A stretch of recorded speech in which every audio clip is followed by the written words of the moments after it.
नमस्कार, रेडियो पाठशालामा तपाईलाई हार्दिक स्वागत छ।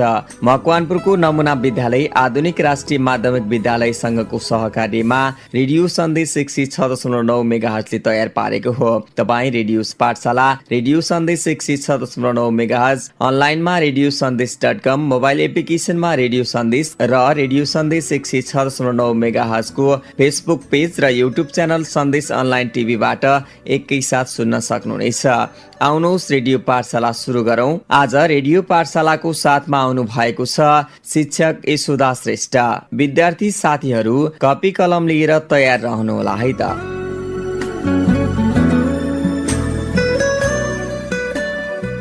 Hello students, namaste and very good morning to you all.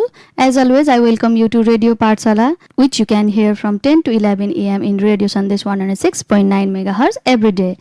As you know, we have been conducting Adhunik quiz on every Saturday from 10 to 11 am for last 4 weeks, where we ask you the questions which we studied throughout the week. हप्ताभरि जे जति हाम्रो पढाइ भयो त्यसैबाट revision जस्तो पनि हुने गरेर social study र एचपी सब्जेक्टबाट चाहिँ हामीले क्वेशन्सहरु सोध्छौं यो क्विजमा, and those students who can answer the asked questions and win the quiz will be awarded with attractive gift hampers also from our principal Mr. Birvansa Baita sir from Adhunik Rashtriya Mavi. सोधिएको प्रश्नको उत्तर दिएर quiz जित्ने भाइ बहिनीहरूलाई आकर्षक पुरस्कारको पनि व्यवस्था गरिएको छ, जो चाहिँ हाम्रो प्रधानाध्यापक वीरवंश बैठा सरले स्पोन्सर गर्नुभएको छ। र लास्ट स्याटरडे क्विज विनरहरूलाई प्राइज डिस्ट्रिब्युसन पनि गरिएको थियो। So students, I request you to listen Radio Pathshala every day, and I hope for your active participation in the quiz contest on every Saturday at Radio Sandesh from 10 to 11 am. सबै भाइ बहिनीहरूलाई हामी यो अनुरोध गर्छौं कि सकेसम्म आफ्नो सहभागिता जनाइदिनु होला। यति भन्दै now students, let's move to our textbook, and today we are going to start unit 6 and its topic is natural resources and biodiversity. 6 को topic चाहिँ natural resources and biodiversity रहेको छ है। Here in this unit we will study on concept on biodiversity, types of biodiversity, importance of biodiversity, need of biodiversity conservation, measures of biodiversity. जैविक विविधताको बारेमा पढ्छौं, जसमा जैविक विविधता भनेको के हो, यसका कति प्रकारहरू छन्, यसको महत्त्व के छ, हामीले जैविक विविधतालाई किन जोगाउनु पर्छ र जोगाउनको लागि कस्ता तरिकाहरू अपनाउन सकिन्छ त, यसको बारेमा we will discuss about it. Similarly, apart from this, we will also discuss on biodiversity by ecological belts, that is mountain, hilly and Terai region. हाम्रो हिमाल पहाड र तराई क्षेत्रमा जैविक विविधताको अवस्था कस्तो रहेको छ त्यसको बारेमा पनि पढ्छौं। But students, let me remind you that we have already discussed about the conditions of biodiversity of mountain, hilly and Terai region in the biological aspect in unit 4 also. unit 4 मा नै पढिसकेको छौं हामीले biological aspect को अन्डरमा। unit 4 मा पढ्दाखेरि चाहिँ फिजिकल, सोशियो इकोनोमिक र बायोलोजिकल एस्पेक्ट पढेका थियौं। अब यसको लागि चाहिँ यो युनिटमा चाहिँ हामीले बायोलोजिकल एस्पेक्ट पढ्छौं। So this would be revision for you, है students. Likewise, another topic is, अर्को टपिक छ, we will talk about rare animals and plants. दुर्लभ बोट बिरुवा र जनावरहरूको बारेमा पढ्छौं। त्यस्तै adverse effect on human activities on biodiversity and conservation methods. human activities को कारणले गर्दा जैविक विविधतामा कस्तो नकारात्मक असरहरू परेका छन् र यसलाई कसरी जोगाउन सकिन्छ। And finally, national and local level biodiversity conservation programmes. राष्ट्रिय र स्थानीय स्तरमा जैविक विविधतालाई जोगाउने प्रोग्रामहरू यानी कार्यक्रमहरूको बारेमा पनि कुरा गर्छौं। यी टपिकहरूको बारेमा चाहिँ we will discuss in unit 6 today. Okay, now students, first of all, let's start with concept on biodiversity. What does it mean? जैविक विविधता भनेको के हो त भन्दा, it can be defined as the variations that can be found among the living things in the environment. यो वातावरणमा भएका जति पनि लिभिङ थिङ्ग्सहरू छन् उनीहरूको बीचमा देखिने भेराइटिज, विभिन्न प्रकारहरूलाई भन्ने बुझिन्छ। There are numerous plants, animals and micro organisms on the Earth, and they varies or we can say differ from each other in terms of their habitat, life cycle, reproduction, heredity, etc. यो अर्थमा हामीले अनगिनत plants, animals र micro अर्गानिजम्सहरू भेट्न सक्छौँ भने उनीहरू सबै एकअर्काबाट चाहिँ भिन्न छन् र यो डिफरेन्सेस के को आधारमा हुन्छ भन्दाखेरि उनीहरूको वासस्थानको आधारमा हुन्छ, उनीहरूको लाइफ साइकल जीवन चक्रको आधारमा हुन्छ, रिप्रोडक्सन प्रजननको आधारमा हुन्छ, त्यस्तै हेरिडिटी वंशजको आधारमा पनि हुन्छ। हो यी सब कुराहरूको कारणले गर्दा प्लान्ट्स, एनिमल्स र लिभिङ अर्गानिजम्सहरूमा डिफरेन्सेस देखिन्छ, भेरिएसन्स देखिन्छ and it is explain by biodiversity. यी सब कुराको बारेमा एक्सप्लेन गर्ने काम चाहिँ बायोडाइभर्सिटीले गर्छ। Biodiversity also refers to richness in variety and variability of species of all living organisms in given region. Similarly, it is also the basis of life on the earth and is very important and necessary to maintain ecological balance on the earth. यसले अर्थमा पारिस्थितिक प्रणालीलाई सन्तुलन कायम गर्न पनि मद्दत गर्छ के। Now, while talking about biodiversity, it is also necessary to discuss about its types. So, biodiversity is classified into 3 different types and they are species diversity, ecosystem diversity and genetic diversity. Biodiversity is the sum of these 3 species types: species diversity, ecosystem diversity and genetic diversity. जैविक विविधता यी 3 प्रजाति विविधता, पारिस्थितिक प्रणाली विविधता र वंशानुगत विविधताको समष्टिगत रूप हो। And as we are the superior living creatures on earth, it is our prime duty and responsibility to give equal focus and priority to various animals and plants for saving them, to protect their existence on the earth as well as to protect our existence also, okay? Because biodiversity is invaluable and important assets to human beings for their survival on the earth. अर्थमा एउटा सर्वश्रेष्ठ प्राणी भएको नाताले हामीले पृथ्वीमा विभिन्न प्रजातिका प्लान्ट्स र एनिमल्सहरूलाई जोगाउनु हाम्रो जिम्मेवारी हो, जसले हामी आफैलाई पनि यस पृथ्वीमा हाम्रो अस्तित्व एक्जिस्टेन्स कायम गर्न मद्दत गर्छ। कसरी भन्दा by providing us many things like fruits, vegetables, timbers, medicines, oxygens and many more life supporting resources के यस्ता किसिमका हाम्रो लाइफलाई सपोर्ट गर्ने स्रोतहरू प्रोभाइड गरेर चाहिँ हामीलाई यो अर्थमा एक्जिस्टेन्स जोगाउनको लागि मद्दत गर्छ बायोडाइभर्सिटीले। But at present, around the world, biological resources that took millions of years to develop are being destroyed within few years by our inhuman activities. Negative human activities को कारणले गर्दा संसारभरिका बायोलोजिकल रिसोर्सेसहरू, जैविक स्रोतहरू जो विकास हुन धेरै वर्ष लागेको थियो, ती स्रोतहरू केही वर्षमा नै डिस्ट्रोय हुँदै लोप हुने नै कन्डिसनमा आइसकेको छ। अहिलेको प्रेजेन्ट कन्डिसनमा बायोलोजिकल रिसोर्सेसहरू डिस्ट्रोय हुँदै जानुमा चाहिँ एउटा मेन रिजन चाहिँ उनीहरूको हेबिटेट डिस्ट्रक्सन हो, उनीहरूको बस्ने ठाउँ वासस्थान डिस्ट्रोय हुनाले हो। कसरी भन्दा due to deforestations, overgrazing of grass land, pollutions etcetera. त्यस्तै unmanaged industrialisation, unmanaged urbanisation and so on are also the negative human activities which are leading to destroy biodiversity. Similarly, in the context of Nepal, it is the country considered to be very rich in biodiversity as it is rich in natural resources. We can find various species of plants and animals in this country due to its altitude variation, climatic variation, etc. Due to the presence of diversity of structure of the land and altitude, we can find different variations in the climate in this place. Nepal's altitude ranges from 60 meters to 8,848 meters. So, the plants and animals having the capability to adapt all types of climates, hot, humid climate, mild climate, as well as chilly cold or we can say snowy cold climate can be found in our country, which makes this country rich in biodiversity. यहाँ चाहिँ भाइ बहिनीहरू हाम्रो नेपालमा चाहिँ 60 मिटर्सदेखि 8,848 मिटर्सको altitude रहेको छ from the C level, जसको कारणले गर्दा यहाँ चाहिँ सबै किसिमको क्लाइमेट्सहरू चाहिँ हामीले भेट्न सक्छौँ। एकदम गर्मी ठाउँदेखि लिएर एभ्री माइल्ड क्लाइमेट भएको ठाउँदेखि लिएर स्नोई कोल्ड क्लाइमेट, एकदमै चिली कोल्ड धेरै चिसो हुने ठाउँसम्म यो सबै क्लाइमेटहरू चाहिँ हाम्रो एउटा देश, सानो देश भइकन पनि we can find in our country. So due to this climatic variations, it is also one of the reason responsible for the variation in plants and animals कि यहाँ चाहिँ विभिन्न प्रजातिको प्लान्ट्स र एनिमल्स पाउनमा चाहिँ यो पनि एउटा कारण रेस्पोन्सिबल हो.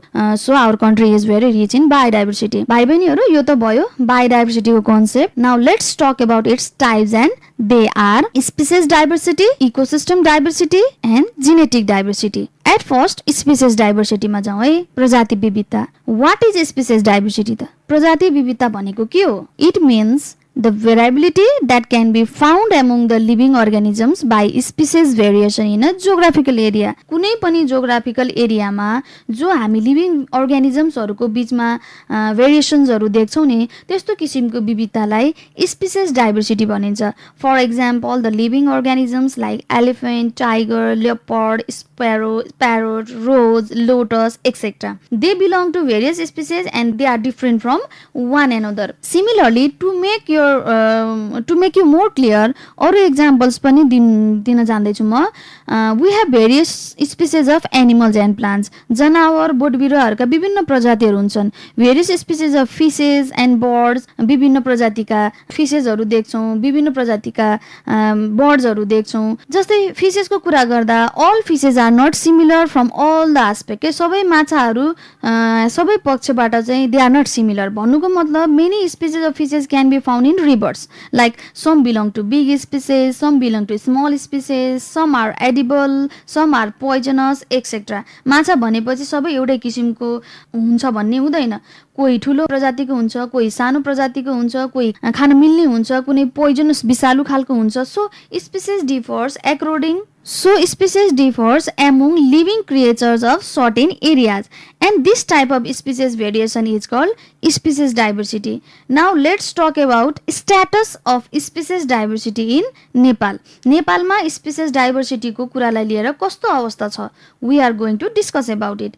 Nepal is very rich in biodiversity due to sharp variation in its land structure, climate and altitude, and it covers 0.03% of the world's total land area. World को total land area को थोरै part मात्र occupy गरेको देश भए पनि it contains over 2.2% of the world's flowering plant, 9.3% of the world's bird, 2.6% of algae and 4.5% of the mammals. Similarly, over 700 species of medicinal plants are identified in Nepal. Likewise, Nepal harbors large varieties of crops and plants. नेपालले धेरै प्रकारका अन्नहरुको भण्डारण गर्छ. जस्तै नेपालको खुमलटारको breeding section प्रजनन विभागमा चाहिँ 200 डिफरेंट स्पीसीज का चामलहरु छन्.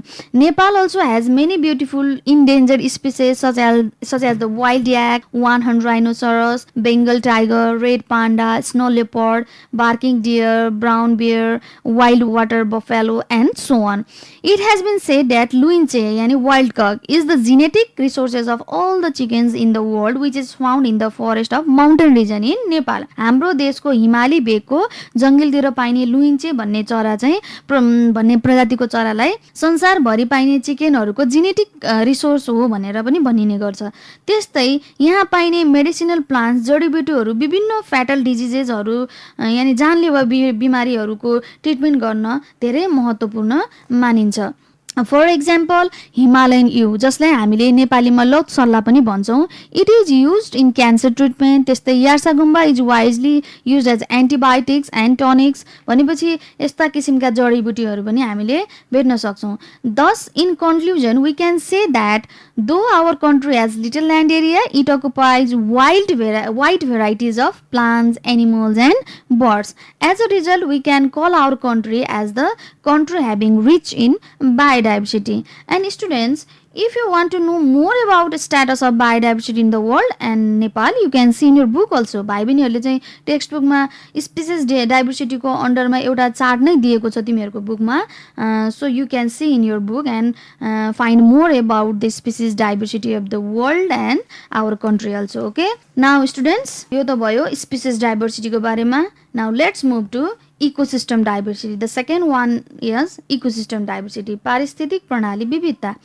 Generally, ecosystem refers to the interrelationship and interdependency between living and non-living components on the earth. In other words, it is interaction between biotic and abiotic living and non-living beings that exist on the earth, and which helps to run the life cycle on the earth. Now, talking about ecosystem diversity, it refers to the variability of ecosystems found in a particular area. यो भनेको चाहिँ पारिस्थितिक प्रणालीमा देखिने variations हो. For example forest ecosystem, cropland ecosystem, ocean ecosystem, pond ecosystem, desert ecosystem etcetera. जस्तै forest इकोसिस्टमको कुरा गर्दा it has wild trees, herbs, water, soil, humus, air as well as organic and inorganic substances, and all the living and non-living substances found in the forest differs according to the nature or type of the forest, which has great influence of land topography, climate and altitude. सबै फरेस्टको nature एउटै हुँदैन. कुनै forest dense घना खालको हुन्छ भने कुनै थिन फरेस्टहरू हुन्छन् जो हुनुमा ल्यान्ड स्ट्रक्चर, क्लाइमेट र एल्टिट्युड र भनौँ या भनौँ हाइट चाहिँ रेस्पोन्सिबल हुन्छ त्यो ठाउँको, र जसको कारणले गर्दा त्यहाँ पाइने लिभिङ र नन लिभिङ क्रिएचर्सहरूमा चाहिँ विविधता देखिन्छ, फरक देखिन्छ है. Now regarding ecosystem diversity in the context of Nepal, what is its status भन्दा in Nepal, we can find 118 types of ecosystems, including 75 types of vegetations and 35 types of forest ecosystem. नेपालमा चाहिँ 118 टाइप्सको चाहिँ पारिस्थितिक प्रणालीहरू भेटिन्छ, जसमा 75 टाइप्स चाहिँ भेजिटेसन इकोसिस्टम रहेको छ भने 35 टाइप्स चाहिँ फरेस्ट इकोसिस्टम रहेको छ, according to the data of Ministry of Forest and Land Conservation 2014 AD. Similarly, Nepal is in the 25th position in the world in terms of richness in biodiversity. Nepal जैविक विविधताले धनी भएको देशहरूमध्ये 25th पोजिसनमा पर्छ वर्ल्डमा. Almost all types of ecosystem of the world are found in Nepal. के नेपालमा चाहिँ सबै किसिमका पारिस्थितिक प्रणालीहरू भेटिन्छ except desert and ocean ecosystem. नेपालमा यी दुई किसिमका पारिस्थितिक प्रणालीहरू चाहिँ भेटिँदैन. As there are no deserts and ocean in Nepal. नेपालमा मरुभूमि र सानो देश भइकन पनि इकोसिस्टममा यति धनी हुनमा चाहिँ रेस्पोन्सिबल छन् यहाँको ल्यान्ड टोपोग्राफी, मैले अघि पनि भने भूभागहरू, क्लाइमेट र altitude. This factors has created such a large number of ecosystem in Nepal. यो भयो इकोसिस्टम डाइभर्सिटीको बारेमा भाइ बहिनीहरू. Now let's move to another type of biodiversity, that is genetic diversity, वंशानुगत विविधता है. Genetic diversity refers to the variations found within the population of single species and between the species among the living organisms in a given area. Genetic diversity भन्नाले living अर्गानिजम्सहरूको बिचमा देखिने विभिन्न प्रजातिहरू र single प्रजाति भित्रै पनि देखिने भेरिएसन्सलाई बुझिन्छ. For examples the puppies with different colors, snow leopards with individual coats which make them different though they belong to same species of animals, and this is all because of the variations of genetic materials in their body. यसरी एउटै प्रजातिमा पनि विविधता हुनुमा उनीहरूको jeans responsible छन्, which the offsprings receive from their parents. बच्चाहरूले आफ्नो प्यारेन्ट्सबाट biologically प्राप्त गर्छन् र सबैको जेनेटिक क्यारेक्टरिस्टिक्सहरू सेम हुँदैन, यो फरक हुन्छ. सो जेनेटिक डाइभर्सिटीले एउटै स्पिसिस भित्र पनि विभिन्न भेरिएसन ल्याउने काम गर्छ. So the variation in chromosomes, genes and DNAs plays an important role to bring variation within the single species with their own individual and unique features. उनीहरूको आफ्नै युनिक फिचर्स, विशेषताहरू हुन्छ, उनीहरूले क्यारी गरेर आएको हुन्छ, जसले एउटै प्रजातिको भए पनि उनीहरूमा भिन्नता देखिन्छ. This is genetic diversity. यो हो genetic diversity. So students, these are the types of biodiversity. यी त भए बायोडाइभर्सिटीका टाइप्सहरू, species diversity, ecosystem diversity and genetic diversity. Now next topic that we are going to talk about is importances of biodiversity. जैविक विविधताको महत्त्व के छ त भन्ने बारेमा चाहिँ हामी we are going to discuss about it now. As I told you before also that biodiversity is very essential for human beings to fulfill their needs to survive. हामी ह्युमन बिङ्सहरूलाई बाँच्नको लागि जति पनि निड्सहरू हुन्छन् नि त्यो फुलफिल गर्न बायोडाइभर्सिटी एन्ड जैविक विविधताको धेरै आवश्यक पर्छ. It supplies ecological goods to human beings such as food, oxygen, climatic regulations nutrients, medicines, etc. It contributes a lot in regulating the natural process in the environment like water cycle, flow of energy, recycling of the gases like carbon, nitrogen and oxygen cycle. Similarly, it also helps to keep balance in temperature, moisture and so on. Temperature maintain गर्न, moisture maintain गर्न, ओस maintain गर्न के ल्यान्डमा पनि मद्दत गर्छ बायोडाइभर्सिटीले. And these efforts of biodiversity in the environment provide ease to the living organisms for their survival and life process. So biodiversity has its own important roles in the human life and natural process. जैविक विविधताको आफ्नै role छ human लाइफमा र natural process run हुनमा. So students, I am going to tell you some of the importances of biodiversity point by point. Okay, point wise भन्दैछु म. Listen carefully, and if you have book you can see in your book also while I am saying. Okay students, from biodiversity why is it important भन्दाखेरि first मा छ agriculture products. We can gain agricultural products from biodiversity. त्यस्तै animal products, vegetative products, improvement of breeds, soil conservation, watershed conservation, natural beauty, income generation, development of tourism, function of natural ecosystem, study and research and environmental balance. हो यी सब चाहिँ बायोडाइभर्सिटीको इम्पोर्टेन्सेसहरू हो. हामीले बायोडाइभर्सिटीको थ्रुबाट यो कुराहरूलाई चाहिँ के गर्न सक्छौँ त, गेन गर्न सक्छौँ, यिनीहरूको बारेमा पनि नलेज पाउन सक्छौँ है. Okay students, we will talk about this importance in the next class. यो यसको बारेमा चाहिँ अब हामी एकदम मजाले डिस्कस चाहिँ नेक्स्ट क्लासमा गर्छौँ भाइ बहिनीहरू. आजको क्लासमा चाहिँ हामीले पढ्यौँ concept of biodiversity and its types, त्यस्तै इम्पोर्टेन्सेसहरूको पनि पोइन्टमा पढ्यौँ. And in the next class we will continue with the discussion on the importance of biodiversity है. बायोडाइभर्सिटी को इम्पोर्टेन्सेसहरू जति पनि मैले अहिले पोइन्टमा भने त्यसको बारेमा चाहिँ हामी एकदम डिटेलमा डिस्कसन गर्छौँ नेक्स्ट क्लासमा. Then we will also talk about why do we need to conserve biodiversity and how can we conserve it है. These are the subjects we will deal with in the next class. Till then, bye bye students. Don't forget to do your exercise regularly. Stay safe and enjoy your study.